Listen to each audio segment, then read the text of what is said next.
여러분 안녕하십니까? 11월 30일 사사건건입니다. 김민하 시사평론가와 주요 뉴스부터 정리합니다. 자, 어서 오세요. 안녕하세요. 네, 첫 번째 키워드 뭔가요?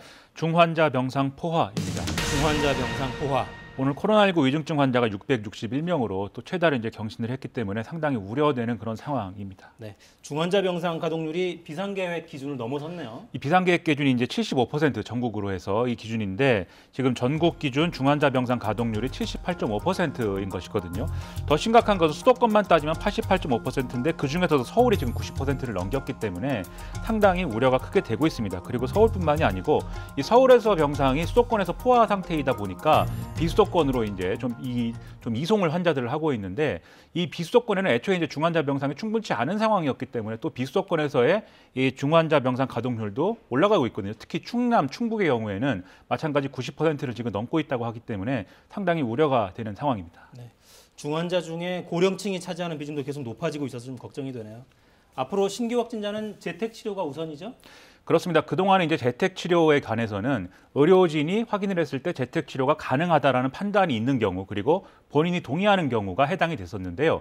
이제는 그런 게 아니라 의료진이 판단할 때 입원 필요가 있다고 하면 입원 치료를 하도록 하고 그게 아닌 경우에는 재택 치료를 기본으로 하도록 이제 방침을 그렇게 변경한 상황입니다. 아무래도 앞서 말씀드렸듯이 중환자 병상이 포화 상태이기 때문에 우리 의료 시스템에 가해지는 부담이 너무나 크기 때문에 재택 치료를 강화하는 수밖에 지금 안 남게 된 건데요. 하지만 재택 치료도 그냥 집에 있는다고 해서 되는 게 아니라 여러 가지 시스템적으로 완비가 잘 되고 이게 잘 이행돼야 되는 것이기 때문에 그 부분에 있어서는 당국의 여러 가지 노력들이 추가로 필요해 보입니다. 네, 병상 대기 환자, 재택 치료자 계속 늘어나고 있어서 지자체 인력들도 좀 부담이 커지겠습니다. 방송 직전에 확인된 거는 일본에서도 오미크론 변이 감염자가 첫 확인이 됐어요. 전파력이 높으니까 당분간 방역 수칙 철저히 준수하시고 추가 접종 반드시 받으시라는 거 계속 강조드립니다. 자, 다음 키워드는 뭡니까? 다음 키워드 여기까지입니다. 여기까지. 그렇습니다. 국민의힘 이준석 대표가 그렇다면 여기까지라는 메시지와 함께 의미심장한 어떤 부호들, 우리가 이모티콘이라고 하는 그러한 부호들을 남기고 지금 연락이 안 된다고 하는데요. 이 부호들이 결코 이제 긍정적인 의미는 아닌 것 같아서 상당히 논란이 되고 있습니다. 네, 그러니까 오늘 모든 공식 일정을 다 취소를 한 상태죠? 그렇습니다. 이런 의문의 메시지를 남긴 이후에 오전에는 언론사 창간 기념 행사가 있었다고 하고 오후에도 단체 기념식이라든지 언론 인터뷰 등등이 잡혀 있었다고 하는데 이걸 다 취소했다고 하는 거거든요. 그래서 이걸 취소했다는 것은 혹시라도 자신의 어떤 거취와 관련된 고민을 하는 것이 아니냐 이런 여러 가지 추측들이 언론을 통해서 제기가 될 수밖에 없는 그런 상황입니다. 네, 지금 정확한 상황도 좀 파악이 안 되고 있는데요. 김기현 국민의힘 원내대표 발언 들어보시겠습니다. 오늘 만나서 말씀을 좀 들어봐야겠다 생각했는데 오전 일정이 취소됐다 그래서 상황을 조금 더 파악해보려고 합니다. 선대위 구성을 포함해서 당이 조금 더 새로운 모습으로 국민들에 다가가는 데 있어서 그렇게 성공적이지 못하다는 비판을 아프게 받아들이고 있습니다. 상당 부분 공감된다고 저도 느끼고 있습니다. 정책의 혁신이나 인물의 혁신 그리고 새로운 모습으로 다가가는 우리 국민의힘의 모습이 지금까지의 모습과는 조금 다르게 국민들에게 비춰지고 있는 것 같아서 대단히 안타깝고 국민 여러분께 죄송하게 생각하고요. 네, 뭔가 좀 비정상적인 상황이 계속 좀 이어지고 있네요. 그렇습니다. 이 상황이 결국 이제 윤석열 후보하고 윤석열 후보를 중심으로 한 선대위하고 이준석 대표 간의 지금 갈등 구도로 지금 많이 비춰지고 있기 때문에 이 구도를 풀기 위해서는 윤석열 후보가 좀 적극적으로 또 역할을 하고 이런 과정들이 쭉 필요할 텐데요.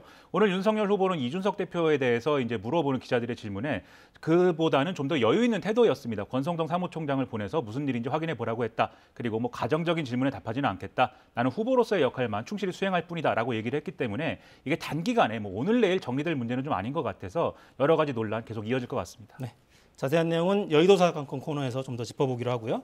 다음 주제는 뭡니까? 유예하고 완화하고입니다. 유예하고 완화하고. 그렇습니다. 오늘 오후에 국회 기재위 전체회의에서 이 소득세법 개정안이 통과가 됐는데요. 이게 가상자산에 대한 과세 유예하고 1가구 1주택에 대한 양도세 기준 완화 이를 의결한 것이기 때문에 이것도 상당히 의미가 크다라고 평가가 되고 있습니다. 가상자산 과세는 원래 내년부터 하기로 돼 있었죠? 그렇습니다. 내년에 발생하는 가상자산 거래에 의해서 이제 250만 원 이상의 이제 소득을 얻을 경우에는 여기에 대해서 이제 기타 소득으로 분류해서 소득에 대한 20% 세율을 적용해서 이것을 2023년도에 신고를 하면 그때 이제 과세가 되는 그러한 이제 그게 이제 원안이었는데요. 그런데 이제 1년을 유예했기 때문에 그보다 모든 스케줄이 1년 이제 미뤄져서 2023년도에 이제 거둔 소득을 2024년도에 과세를 하게 된다. 이렇게 보시면 되겠습니다. 네. 그리고 1가구 1주택 양도세 기준 완화안도 통과가 됐죠? 그렇습니다. 그동안 이제 양도소득세 비과세 기준이 이제 9억 원 한도였는데 이것을 12억 원 한도로 올렸습니다. 그렇게 되면은 지금 이 42만 가구 정도가 추가로 이제 혜택을 볼 것으로 예상이 되고요. 아무래도 그동안 양도소득세와 관련돼서는 뭐 이것 때문에 매물 잠김 현상이 있어가지고 여러모로 부동산 시장에 악영향을 미치고 있다 이런 평가들이 있었는데 이번에 이 조치로 인해서 이런 평가들이 다소 잦아들면서 거래가 이제 늘어나게 되는 그런 상황을 국회는 기대하고 있는 것으로 생각이 됩니다. 네. 소득세법 개정안은 언제부터 적용이 됩니까? 이게 법이 통과가 되면 법 공포 1부터 이제 시행이 되는 것인데요. 그러자면 이제 국회에서 처리를 해야 되는데 이건 여야 간의 이견이 있거나 뭐 그런 지금 법안은 아닌 것으로 보이기 때문에 12월 초에 본회의에 상정되면 통과가 될 것으로 보이고 그러면 즉시 시행이 될 것으로 예상이 됩니다. 네, 임박해 있군요. 자, 다음 주제는 뭡니까? 개통 석 달 만에 20밀리미터의 침수. 네, 서부 간선 지하차도 입구가 지금 보이네요. 그렇습니다. 이 서울 서부 간선 지하도로 일부가 지금 침수돼가지고 일찍 방향으로의 진입이 전면 통제되고 있다 이런 소식입니다. 네, 지금 현장 화면을 직접 보고 계신데요. 경찰청 CCTV 화면인데 일단 입구가 통제돼서 지금 차량이 진입하지 못하는 모습 보고 계십니다. 현장 영상을 제보했던 시청자 증언을 직접 들어보시겠습니다.